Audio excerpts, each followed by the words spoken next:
buenas tardes, bienvenidos. Un gran honor compartir con ustedes y contigo, Tati, cada sábado este programa donde tratamos de llevarle informaciones y orientaciones en el campo de la salud y hoy no va a ser la excepción. Buenas tardes, Tati. Buenas tardes, Dorita. Contenta de volver a encontrarnos con nuestros amigos y amigas televidentes. Esto para nosotros es un placer porque tenemos la oportunidad de llevar un mensaje hacia ustedes y nosotros también, aunque no, también recibir retroalimentación. Es una retroalimentación y cada invitado que traemos, modestia y aparte, como dices tú, ¿verdad? Cada invitado que traemos, la verdad que llevan orientaciones y que llevan ese mensaje que queremos dejar prendido en nuestros televidentes y es sobre todo de prevención, de orientación, de defensa de derechos, de que conozcan qué le pertenece y qué no le pertenece dentro del sistema dominicano de seguridad social y de salud. Sí, la República Dominicana sigue siendo un país con instituciones débiles, con mucho problema de respeto a la institucionalidad. Y entonces, en materia de salud, por ejemplo, se hacen intentos por construir. Y hoy justamente tendremos unos invitados, como son los nuestros, modestia y aparte, como dice mi amiga, de lujo, que nos tratarán de ayudar en lo que es defensoría, en lo que es regulación, en lo que es seguridad social, en lo que es salud. En lo que es conocimiento de lo que encierra todo el sistema dominicano de seguridad social, que aunque tiene más de 15 años, tiene 16 años ya, sobre todo en materia de salud, pensiones, riesgos laborales, todavía la gente hay cosas que no la entiende. Y hay servicios que se le deniegan y que si la gente conoce sus derechos puede exigirlos. Así que creo, Tati, que lo mejor que podemos hacer es irnos a un corte y regresar con nuestros invitados, que son dos de lujo, como dices tú.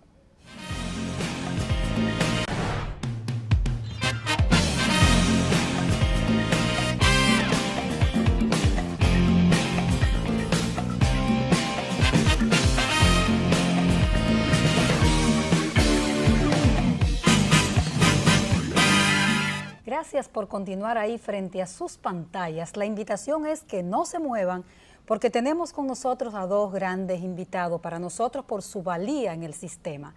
Nélcida Marmolejos, directora de la Dirección de Información y Defensa de los Afiliados, y el doctor Pedro Luis Castellano de la Superintendencia de Salud, Superintendente de Salud. Señores, buenas tardes. Buenas tardes. ¿Cómo están ustedes?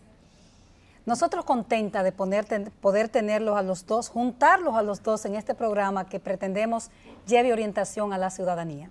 Esto es lo que se llama... la primera vez. Ah, bueno. Un gran privilegio. Y eso es lo que se llama un plato fuerte, ¿verdad? Un plato fuerte, tener a Nélcida de la Vida y a Pedro Luis Castellano de la CISARIL, como la gente le conoce más las siglas de estas instituciones. Pues queremos empezar un poco analizando el sistema dominicano de seguridad social. 16 años, ¿verdad? Ya tiene el sistema, se podría decir que ya los muchachos a los 16 años son casi adultos, Pedro Luis, ¿verdad? Ya han superado un poco toda esa etapa de rebeldía. Yo tengo un poquito más. De la preadolescencia, o sea que tenemos un sistema que ha ido caminando y queremos desde el punto de vista de ustedes como conocedores, como actores directos, saber en qué punto estamos, Nélcida, por ejemplo, del sistema dominicano de seguridad social. Bueno, recientemente se hizo un evento en el cual se celebraba los 16 años de promulgada la ley y de hecho lo que la población y lo que administramos el sistema hemos podido constatar es que se ha avanzado muchísimo de 2001 al 2016. O sea, las expectativas, la protección social desde el punto de vista de lo que es la seguridad social se ha manifestado, se sigue manifestando y se consolida. Los dicen los números, comenzamos con un puñadito de personas, hoy ya somos más de 3 millones en el contributivo y llegamos a más de 6 con el contributivo y con el subsidiado. Sí. Y eso significa protección social en una sociedad en que nos podemos situar entre los países que tienen un mayor índice de personas protegidas en materia de salud. Entonces, si pasamos balance, muy positivo el sistema en los últimos 16 años. Perfecto. A pesar de las quejas permanentes que reciben ustedes como defensoría. Mire, el problema es que nosotros vemos el sistema dentro de su contexto. Y cuando usted lo ve en su contexto, tiene que entender dos cosas. Primero, que la República Dominicana llegó a adoptar un modelo de seguridad social cuando ya todos los países tenían una protección social y seguridad social. Llegamos tarde. Hacía mucho. Nosotros llegamos muy tarde. Eso dio lugar a que aquí se desarrollara un sistema de medicina privada a través de Igualas Médicas y se desarrolló un capital en esa área.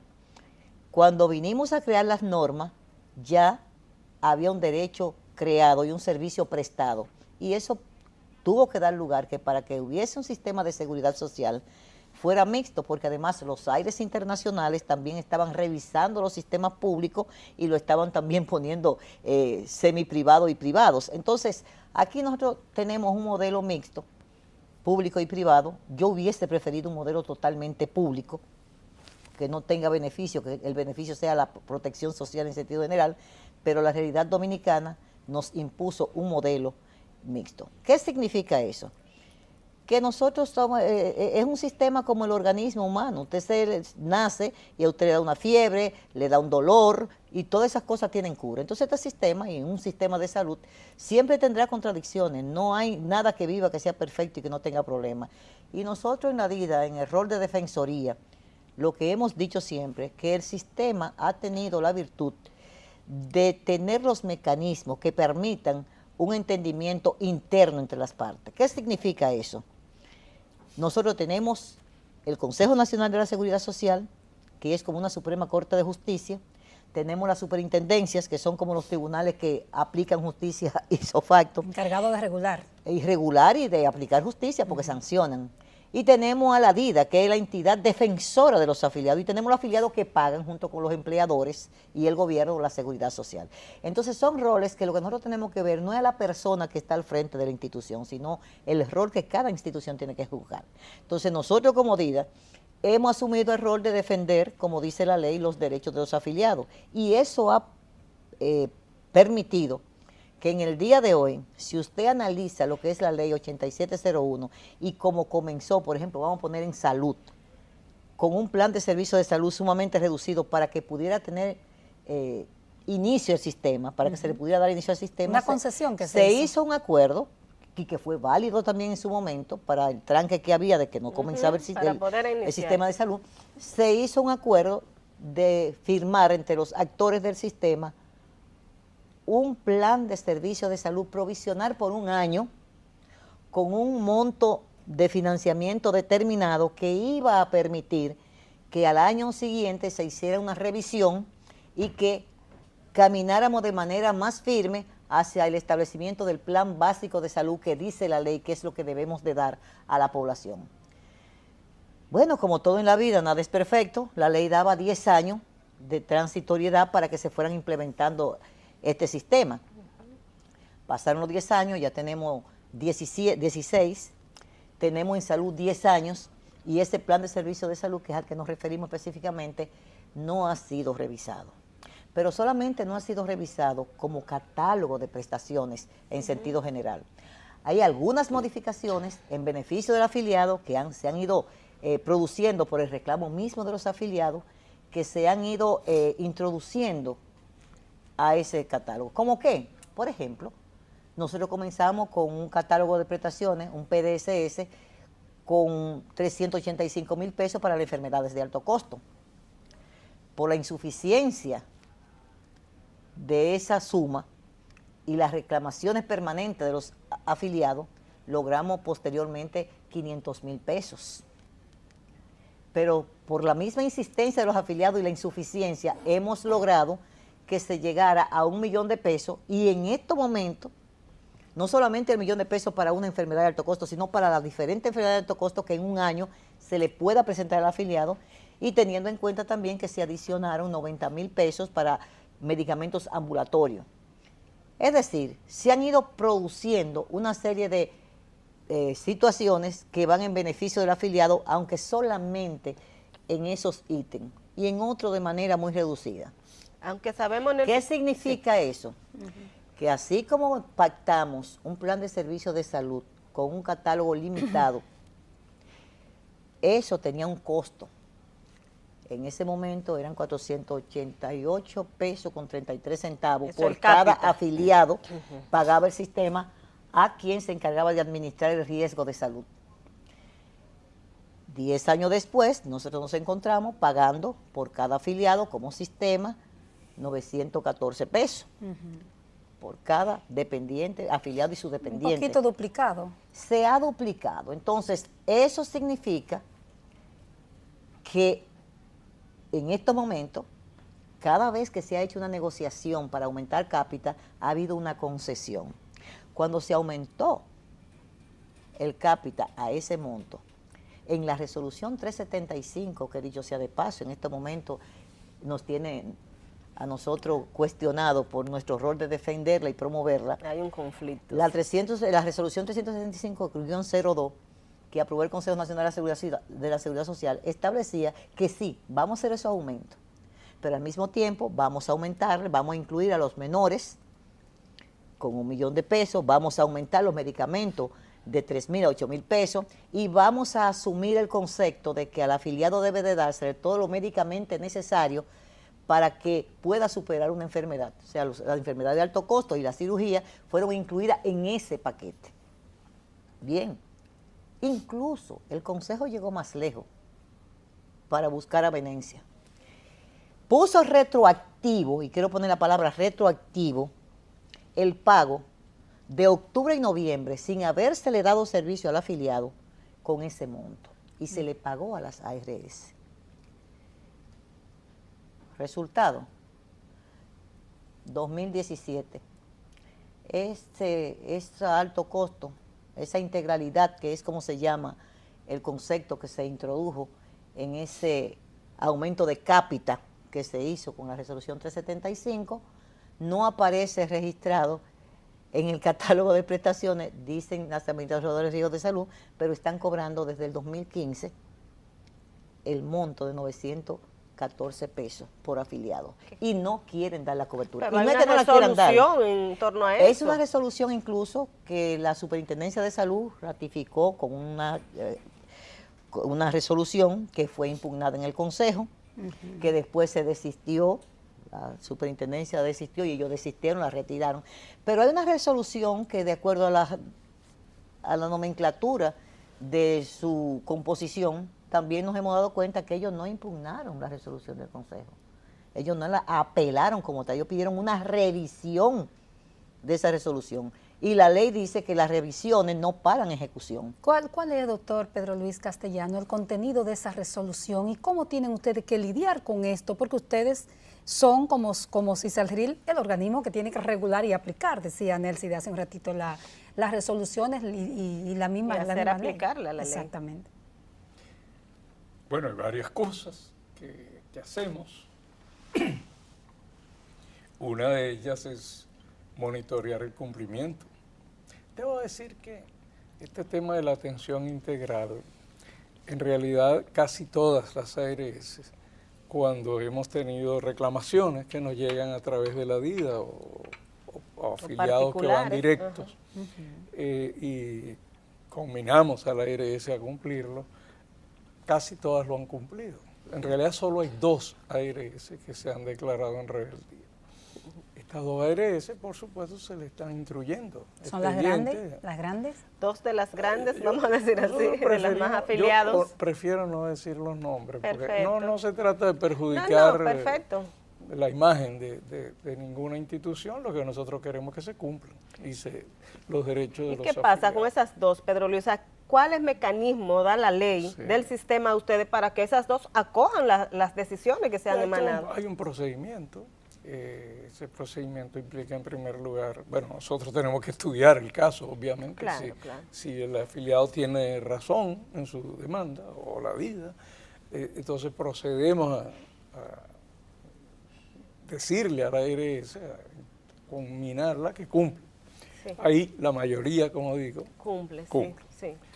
Cuando llega la reclamación. Los que no cumplen tienen que enviar sus argumentos de descargo. Sí. Nosotros evaluamos esos argumentos de descargo, si no los consideramos que son adecuados, que que justifican la negación, se abre un expediente sancionatorio y en algunos casos se llega a la sanción, en otros antes de que se llegue a la sanción, la ARI se obtempera. ¿Cuál es el contenido de esa resolución de la que hablaba Nelcy de hace un ratito? La 375. Ajá. Bueno, la 375, sin lugar a dudas, ha sido desde que está funcionando el sistema, sobre todo el régimen contributivo, que empezó en el 2007. Yo tengo la suerte de haber estado antes del nacimiento del sistema involucrado, claro, y después estuve también en todas las negociaciones que conllevaron al establecimiento, a que iniciara el régimen contributivo. Yo creo que los 4 estamos desde el inicio, toda esa discusión. Nadie nos puede meter cuentos. Exacto. Sabemos quién es quién en cada claro cosa. Sí. No, entonces, esta resolución, decía, sin lugar a dudas, ha sido uno de los avances más importantes en términos de mejorar las prestaciones de los afiliados. Es que amplía las prestaciones. Mira, varias cosas. Además de lo que dijo doña Nélcida, sí, de que el $1.000.000 por gastos catastróficos, el grupo, en la jerga interna se llama eso al grupo 9, enfermedades de alto costo y alta complejidad tecnológica, pero también en cirugía, que es el otro, el grupo procedimientos. Grupo 7, $1.000.000 por cada evento. Que antes era uno al año por todo lo que le pasara a una persona, ahora después, es por cada evento. Los recién nacidos. Sí, que estaban fuera.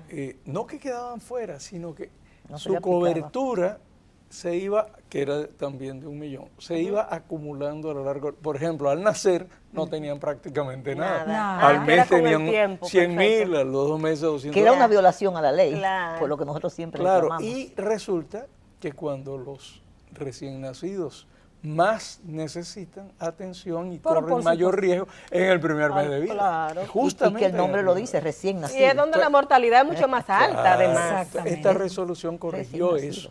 Desde que nace tienen ese derecho. Lo otro también lo dijo doña Nélcida, se incrementó la disponibilidad para medicamentos de uso ambulatorio, más que se duplicó. 8.000 no es suficiente, pero en ese momento fue más que duplicar lo que había, que eran 3.000, que eran 3.000 pesos.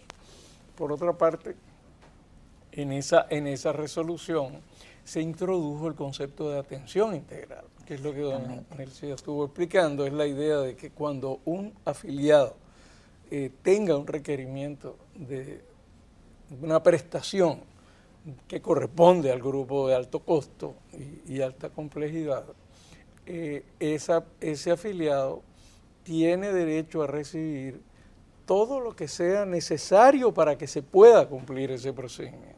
O sea, vamos a poner un ejemplo. Algo que está allí incluido en el grupo 9, hemodiálisis para las personas con insuficiencia renal crónica. Y todos sabemos que tienen que ir 2 o 3 veces a la semana, sí, prácticamente toda su vida, a menos que consigan la oportunidad de un trasplante. Bueno, para que se haga la hemodiálisis, obviamente tiene que haber una vía que conecte con una vena. Claro. Bien, eso no estaba en el catálogo. No se cubría, que era una de las barbaridades. Es como antilógico, ¿no? Claro, pero al estar el concepto de atención integral, para que se pueda hacer la hemodiálisis, es necesario que se haga, por lo tanto, está cubierta. Por lo tanto, ahora está. Ese tipo de ampliaciones que corresponden al concepto de atención integral que adoptó el Consejo, han sido sin duda una ganancia importante, sobre todo para personas que demandan prestaciones de muy alto costo y que no son la mayoría de los pacientes. Exacto. Es importante, siempre es una minoría, pero para el que lo necesita, eso es fundamental. Sin embargo, Nélcida denunciaba recientemente que recibió mediante acto de alguacil, ¿verdad?, una intimación de parte de un grupo de ARS, ¿verdad? Las 7 principales. De las principales, donde la intimaba a no seguir. Sí, porque ahí nosotros no queremos, hicimos una respuesta también desde el punto de vista legal. Sí.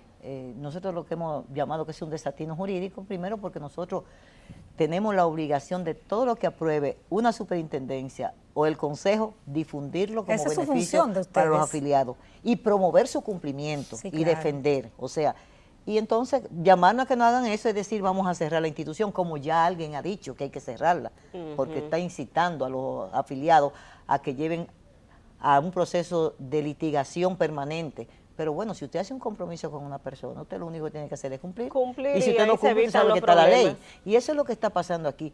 Desde que se tomó la resolución, nosotros hemos tenido una avalancha de personas. ¿De cuántas personas podemos hablar? En estos momentos más de 2.000 personas acceden a la DIDA. ¿Mensual? Diaria. ¿Diaria? Diaria. Nosotros ahora tenemos una carpa frente a la oficina principal, sin contar lo que van, que son alrededor de 1.000 a las otras oficinas en el interior. Pero ¿por qué van a la DIDA? Exacto. ¿Cuál es la queja? ¿Qué es lo que van a buscar? Bueno, no es a decir que la RS es mala, no van a decir eso. Lo que ellos van a buscar a la DIDA es una carta de no cobertura para que Salud Pública o el despacho de la primera dama o el 2030, cualquiera de las instituciones caritativas o la que el gobierno está asumiendo con fondos públicos de alto costo, 1.000 millones, 1.990 y tanto, casi 2.000 millones de pesos, está sacando el gobierno de sus arcas para ponerlo ahí. Entonces la gente, todo lo que vive, lucha por seguir viviendo. O sea, cuando tiene una dolencia, y esto no es un problema de clase de abajo, como cree mucha gente. No, no, no.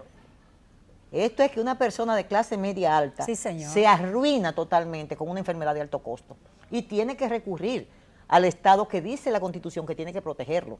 Con esta resolución lo que se ha procurado es, en gran medida, garantizar con una carta de no cobertura que esa persona que no tenga la cobertura, porque reitero, no solamente son los pobres. Clase media Y hasta clase media alta. Sí, yo está en la DIDA buscando esa carta porque su capital se perdió, se fue. Entonces, nosotros lo que tratamos es de decirle, mire, usted tiene derecho porque se tiene que haber una constancia de que eso no está cubierto en el plan de servicios de salud. Entonces, nosotros no le podemos decir a un afiliado qué es lo que se nos está pidiendo. Que existiera una resolución que dice que ese catéter, si así puede llamársele, está incluido porque es médicamente necesario para hacer una transfusión de sangre, para una diálisis. Evidentemente que esta resolución está favoreciendo no solamente a la persona de bajos recursos, está favoreciendo a todas las personas de clase media alta, que han sido afectadas por una enfermedad de alto costo y que han visto afectados sus ingresos, su pequeño capital si lo han acumulado, y recurren al Estado porque, reiteramos, el Estado tiene la obligación de proteger al ciudadano. Ahora bien, la gente que paga un seguro va a la DIDA a verificar si está en cobertura. ¿Cómo pueden pedirle a la DIDA? ¿Cómo nos pueden pedir que nosotros le digamos a esa persona, estando un procedimiento en cobertura, como por ejemplo lo que acaba de decir el señor superintendente, el catéter para la hemodiálisis, que es médicamente necesaria para que se realice un procedimiento que no está contenido? Nosotros le ponemos, bueno, no le corresponde por este principio de la resolución 375 que fue aprobada por el Consejo Nacional de la Seguridad Social. ¿Ese es nuestro pecado?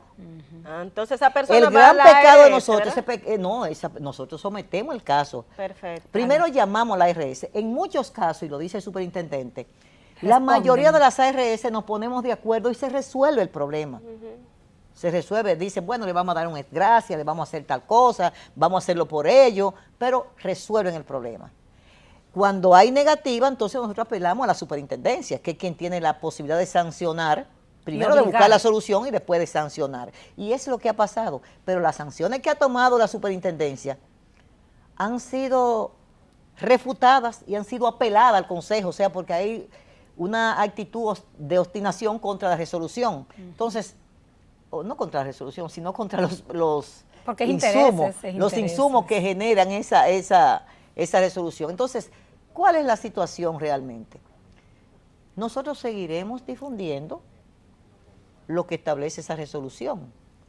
No es una resolución de la DIDA, es una resolución del Consejo, no es una resolución de CISARRIL, es una resolución del Consejo. Ese Consejo que aprobó el plan de servicio de salud, ese Consejo que aprobó la cápita que la ha duplicado del 2007 al 2014, ese Consejo que aprobó del 1.000.000 de pesos, o sea que no nos pueden decir a nosotros que no se puede cumplir con esa resolución del Consejo porque no está dentro del plan de servicio de salud esas coberturas que ha aprobado. Porque todas las coberturas que se han aprobado desde el plan de servicio de salud han sido aprobadas por el Consejo. Pero más aún, lo que hizo el Consejo fue disminuir lo que dice la ley, porque la ley establece que todas esas cosas hay que dárselas. ¿Cuánto cuesta? Eso es otra cosa. Exacto. Entonces nosotros entendemos que en esta tesitura el problema no es seguir etalitis, porque en definitiva usted selecciona una ARS para que le administre un riesgo, y usted y ellos tienen que ponerse de acuerdo.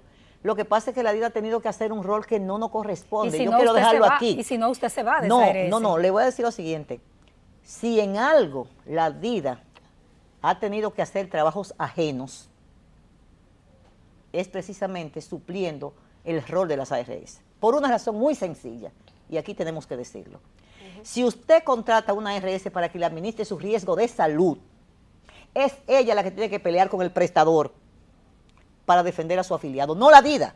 Sí, claro. Porque si usted contrató una clínica o contrató un médico para que le dé servicio a un afiliado suyo, si esa clínica o ese médico no le dé servicio, es usted que tiene que defenderlo, no la DIDA.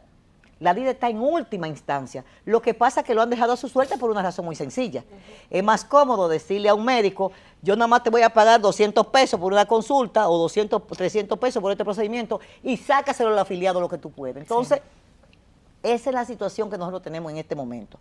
Una seguridad social en la parte de salud que tiene todos unos objetivos que han mejorado la condición de vida, pero unas falencias que hay que corregir porque no pueden seguir así. Usted no puede estar pagando el empleador, el trabajador, el gobierno gastando dinero y el afiliado tener que cada día más gastar de su bolsillo. Bueno, pues, eso no puede ser realmente. Y en esa situación, lo que nosotros le hemos pedido al señor superintendente, que su rol no es de mediar, sino de sancionar, pero siempre ha tenido una actitud de mediación. Y le hemos pedido al ministro de Trabajo, porque aunque es quien preside el Consejo y es quien toma las decisiones, entendemos que representa al Estado y el Estado busca la gobernabilidad. Perfecto. Y le hemos pedido, bueno, convoque a todos los actores, pero a los actores afiliados, que son los que están, los que podemos evidenciar qué es lo que está pasando, a los administradores y a las autoridades para que nos pongamos de acuerdo, porque algún lugar tenemos que salir. Lo que no podemos es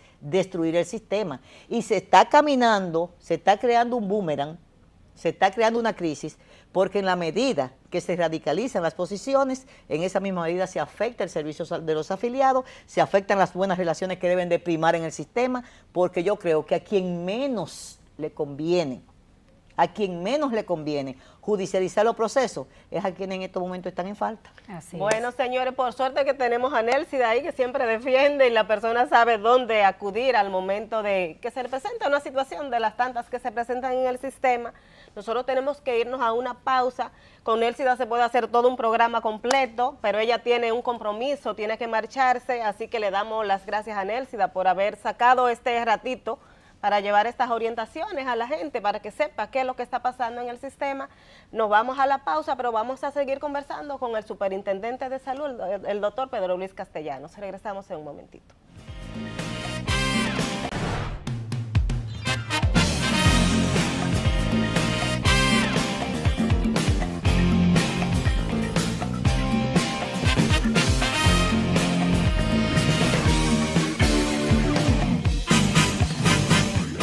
Continuamos con esta conversación basada en contenidos de salud, las falencias del sistema, los avances. Y vamos a continuar con el doctor Pedro Luis Castellanos, superintendente de salud. Pedro, como nosotros decimos, ¿verdad? Porque son muchos años de conocernos. De conocernos. En los últimos semanas, casi un mes, ustedes como superintendencia han estado justamente, yo no sé si es mediando, pero sí en un proceso de conversaciones con los diferentes actores del sistema. Tuvimos la oportunidad de ver a las ARS, a las prestadoras o clínicas o centros de salud, colegio médico, etcétera. ¿Qué es lo que están buscando ustedes con esos encuentros? Sí, bueno, hay que mencionar que también nos hemos reunido, conversado con sectores populares, comunitarios, estaban el otro día en La Caleta, en Los Tres Empresarios. Brazos, en Sabana Perdida. Sí, Sabana Perdida, el último, sí. Tenemos todavía uno pendiente en la parte norte del distrito. Estuvimos con las personas con discapacidad. ¿Con los empresarios? Estuvimos con azonadores, estuvimos con los empresarios de Herrera. Es decir, ¿qué estamos haciendo? Estamos queriendo básicamente escuchar a los distintos sectores de la sociedad, cómo ven el sistema de aseguramiento, el sistema de seguridad social, sobre todo en salud y en riesgos laborales, que es el campo nuestro, de la superintendencia nuestra, donde estamos. Debo decir, bueno, escuchar e intercambiar, por supuesto, información, a veces hay informaciones incorrectas o falta de información, pero debo decir que ha sido una experiencia extraordinariamente interesante. Y yo creo que eso es algo que deberían hacer todos los funcionarios públicos. Dialogar con la gente, escuchar saber, a la conocer, ciudadanía. que son los que viven las situaciones. Interactuar directamente con la ciudadanía, escuchar cómo ve. Claro. ¿Y qué has encontrado? ¿Qué has encontrado en esos? Mira, tal vez no sean tanto problemas nuevos que no supiéramos que existían. Sí. Claro, como tenemos equipos técnicos muy sólidos, van detectando los problemas. Pero sí, la jerarquía, por ejemplo, de los problemas, ¿qué es considerado más importante? ¿Qué es lo más prioritario? ¿Qué cosas valoran? Por ejemplo, una cosa sorprendentemente buena es la extraordinaria valoración que a nivel de los sectores comunitarios se tiene del régimen subsidiado. Hemos escuchado a veces algunas personas, incluso en televisión, decir que el régimen subsidiado no es un seguro, que eso son los pobres. Que eso es una cosa sin importancia. Para que no tiene nada, le resuelve todo. Es un engaño. Sí. Mira, yo creo que quien dice eso tiene poco contacto con la ciudadanía, porque a nosotros nos ha impresionado cuánto valoran el tener seguro. Generalmente empezamos en estos sectores comunitarios con dos preguntas para estimular el diálogo. ¿Quiénes de ustedes tenían un seguro de salud hace 16 años? Muy pocas. Muy pocos. Luego, ¿quiénes de ustedes tienen seguro de salud ahora? Casi todo el mundo. Exacto. La tercera pregunta es, ¿ustedes creen que tener ahora un seguro de salud les sirve de algo? ¿Ha sido positivo? Bueno, ahí impresionante. Las valoraciones. Lo otro que hemos visto, la jerarquía. Por ejemplo, en el régimen subsidiado, una de las principales preocupaciones y quejas de la gente, obviamente, es la necesidad de que los servicios públicos de salud mejoren, continúen mejorando. En el contributivo, hemos encontrado que las principales preocupaciones de la gente, el que no haya servicios de primer nivel, de atención primaria, los cobros indebidos que les hacen los prestadores cuando demandan el servicio. Algunos se quejan de que le niegan derecho por parte de algunas ARS y así por el estilo. ¿Qué queremos ahora? Nosotros hemos recogido todo esto, lo hemos grabado, estamos sacando. Exacto. ¿Qué se va a hacer con esa información que ustedes están teniendo? Lo primero es que se lo vamos a devolver a cada uno de los que participaron en el encuentro. Le vamos a decir, mire, esto es lo que nosotros recogimos, que ustedes dijeron. Perfecto. Véanlo, mejórenlo, cámbienlo, fortalezcan. Miren a ver si es eso o quieren algo más. Pero lo segundo que vamos a hacer y que es muy importante, y aprovecho para darles esa primicia en el programa de ustedes, el 4 y 5 de agosto que viene, estamos invitando a todos los que participaron en esos encuentros, delegaciones, por supuesto, si no sería algo demasiado grande. En estos encuentros han participado miles de personas, pero delegaciones que nos permitan reunir ahí, no sé, 70, 80 personas representativas de los distintos sectores.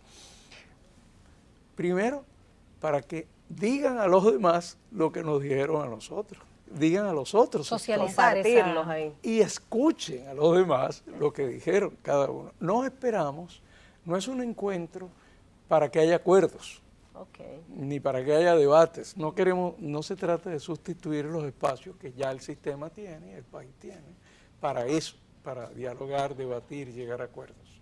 los comités interinstitucionales, los espacios de diálogo. No, se trata de crear una energía común de toda la sociedad alrededor de la importancia y la necesidad de que el sistema siga mejorando. Así, el mensaje básico que estamos transmitiendo es, este sistema, con todas sus virtudes y todos sus defectos, lo construimos entre todos. Perfecto. Por lo tanto, para mejorarlo, necesitamos que todos también lo tengamos en la agenda, participemos, intercambiemos y dialoguemos, conversemos para encontrar cuáles son las mejores formas de hacerlo continuar desarrollando. Es un ejercicio interesante. Creemos que va a ser algo muy bonito. Además hemos invitado, tenemos 4 invitados. Internacionales, nacionales. Uno es el superintendente de salud de Colombia. Fíjate, acuérdense que nuestro seguro de salud es hijo casi del seguro de salud de Colombia. Tomó un poquito de todos los lados, revisó México, Chile, revisó todo, ¿verdad? Sí, pero Colombia, pero básicamente muy colombiano, sí. Muy parecido a lo que era, el seguro de salud sistema de Colombia, en aquel momento. Sí, sí. Entonces el señor superintendente de salud de Colombia aceptó venir, va a poder venir. Interesante. A decirnos cómo está actualmente. Ese seguro que fue nuestra inspiración como país, ¿cómo está actualmente? ¿Cuáles son sus problemas? ¿Qué están haciendo para resolver? Porque ese es como nuestro futuro, si no cambiamos ahora. Si no innovamos, lo que ha ido pasando, si no innovamos ahora, ese es nuestro futuro. Ellos tienen muchos problemas en este momento. Tienen muchos problemas. Sobre todo ahora últimamente con los medicamentos. Muchos problemas. Pero tuvieron un periodo en el cual el tema era muy grave y llegaban todos a la Suprema Corte, como amparos, como recursos de amparo. Bueno, tenemos invitado también una académica española, experta en el sistema de seguridad social en salud de España. Bueno, el sistema español es generalmente visto como un sistema que funciona bien, el sistema de salud. Un empresario turístico me dijo en ese encuentro con Azonadores, me dijo, sí, si yo lo veo como empleador, digo que es muy caro. Pero si lo veo como usuario, como paciente, digo que es una maravilla. Así es generalmente visto el sistema español. Eso queremos que nos lo digan, qué es lo que funciona, para que nos sirva de inspiración. Perfecto. ¿Qué es lo que viene entonces a partir de esto? Para el sistema. Sí, el sistema está en un punto en el que necesita innovar. Exacto. Como todo sistema, o sea, necesitamos innovar, necesitamos introducir cambios en el sistema para que cumpla mejor lo que es la razón de ser del sistema, que es proteger el derecho a la salud de la ciudadanía. ¿Qué hay que innovar? Por ejemplo, hay que desarrollar la atención primaria. No hay ningún sistema en el mundo de aseguramiento, tiene un retraso muy de grande servicio de salud parte. que pueda ser eficiente, que pueda brindar calidad, si no tiene desarrollado estrategias y establecimiento de atención primaria. Hay que hacerlo. Sabemos que hay resistencia de algunos sectores. Bueno, hay que dialogar, pero hay que desarrollarlo. No podemos quedarnos solo en el... Tenemos que revisar a fondo el catálogo de prestaciones. Esto que decía doña Nelsi del PDCS, tenemos que avanzar hacia un plan básico, pero sabemos que no lo vamos a poder lograr en un día, porque el Consejo contrató a una empresa internacional que hizo un maravilloso trabajo y presentó un poco lo que sería como el escenario futuro, hacia dónde debemos ir. Pero si pretendemos llegar ahí en un mes, lo que vamos es a romper el sistema. Entonces, tenemos que trabajar cómo ir modificando ese catálogo para que camine en esa dirección. Por ejemplo, nuestro catálogo de prestaciones básicamente está organizado en base a servicios prestados, no a enfermedades. Sí. Entonces, si usted es diabético, por un lado le pagan el laboratorio, por el otro lado... Y todo eso se presenta como una estadística. Claro, y cuando viene a ver, se le acaba una de esas, la cobertura, y quedó, en el otro lado, quedó cojo. Así para es. tener una atención completa. Entonces, hay que ir avanzando, introduciendo enfermedades, diagnósticos, y que garantizando la cobertura total para esos diagnósticos de manera integral. Nosotros pensamos que se puede comenzar por un lado con algunos problemas de alto costo, como cáncer, etcétera, pero por el otro lado con algunos problemas que son muy frecuentes y no de tan alto costo, como la hipertensión, la diabetes, las respiratorias crónicas y algunas de esas. Que son los que más obligan a la gente a estar yendo al médico. Después tenemos que innovar en las formas de contratación y pago de los prestadores, porque es necesario desarrollar formas de contratación y de pago que introduzcan en el prestador también la preocupación por la eficiencia y por la calidad. Eso en el lenguaje de los seguros se llama compartir el riesgo, compartir la administración de riesgo. Y eso ya se está haciendo en todas partes del mundo. Nuevas formas de contratación que son beneficiosas para el prestador, pero sobre todo son beneficiosas para los pacientes, porque les garantizan, por ejemplo, Estados Unidos ha desarrollado mucho la contratación por paquetes para enfermedades cardiovasculares. Es decir, bueno, los hipertensos, esto es el protocolo de atención de los hipertensos, desde sus estadios iniciales hasta sus estadios terminales.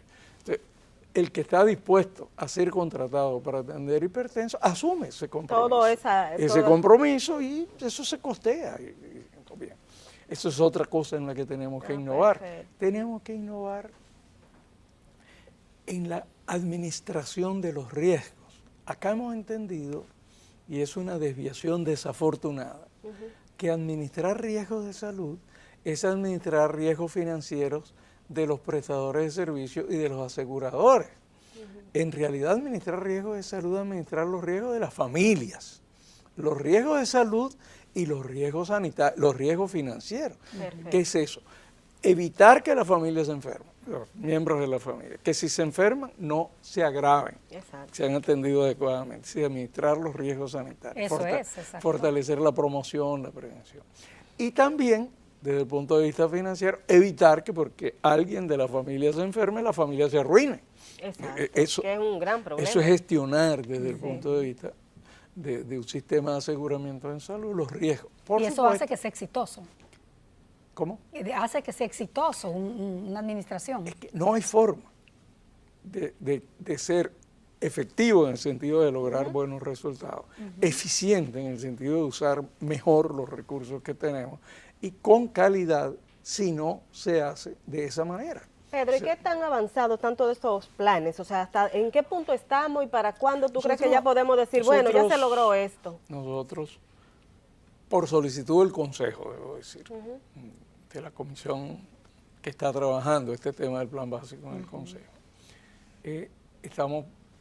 yo me imagino que esta misma semana vamos a presentarle una propuesta al Consejo de ampliar el catálogo de prestaciones. Vamos a comenzar con algunos problemas que tienen que ver con la atención integral. No para condicionar la atención integral a esos procedimientos que entren, sino porque es cierto que ahora que tenemos varios meses de aplicación de ese criterio, sobre todo las ARS que lo han estado cumpliendo, hemos notado que efectivamente hay un gasto elevado, sobre todo por esos medicamentos y procedimientos de alto costo. Y, por ejemplo, SENASA, que lo ha estado cumpliendo en el régimen contributivo y en el subsidiado, nosotros hemos notado que efectivamente le ha aumentado su siniestralidad y otras ARS privadas también. Entonces vamos a introducir, proponer, porque es el Consejo el que tiene que hacerlo, que se introduzca en el catálogo un conjunto de medicamentos y de procedimientos, además de costearlos. O sea, ya tenemos los costos, las propuestas, y el cuánto hay que mejorar, elevar el per cápita para que eso se pueda introducir. Por ejemplo, en esas áreas, en esas enfermedades que tú hablabas como hipertensión, diabetes, que son las más frecuentes. Ok, esas no es tanto un problema de costo, ese es más un problema de la forma de atención. Nosotros también estamos preparando esto de las enfermedades de alto costo y todo esto, esta misma semana lo vamos a introducir. Debimos haberlo hecho ayer. Bueno, debimos haberlo hecho a comienzo de esta semana. A comienzo de esta semana. No lo pudimos hacer por un tema accidental. O sea, el compañero tuvo un accidente. No ha podido trabajar en esto, pero está listo para ser presentado. Probablemente a mediados de esta semana o a finales de esta semana lo vamos a presentar al Consejo. Pero estamos trabajando también, y esperamos que el Consejo nos haga la solicitud formal, una propuesta de cómo financiar el desarrollo de la atención primaria, de manera que sea obligatoria la adscripción de todas las personas afiliadas al Seguro Familiar de Salud a un establecimiento y o a un conjunto de establecimientos que apliquen estrategias de atención primaria. Doctor, este programa va a estar disponible para cuando la superintendencia y los organismos, todos los organismos del sistema, necesiten dar a conocer sus intervenciones, por ejemplo, esto mismo a futuro, que nosotros esperamos que se haga realidad, pero por el día de hoy se terminó el tiempo. Gracias a ustedes. Gracias del alma al doctor Pedro Luis Castellano. Antes tuvimos con nosotros también a la directora de la DIDA, Nelsida Marmolejo, por estos contenidos llevados a ustedes con cariño, esperando que sean de su utilidad en el sistema de salud. Muchísimas gracias. A ustedes nos vemos el próximo sábado a la misma hora.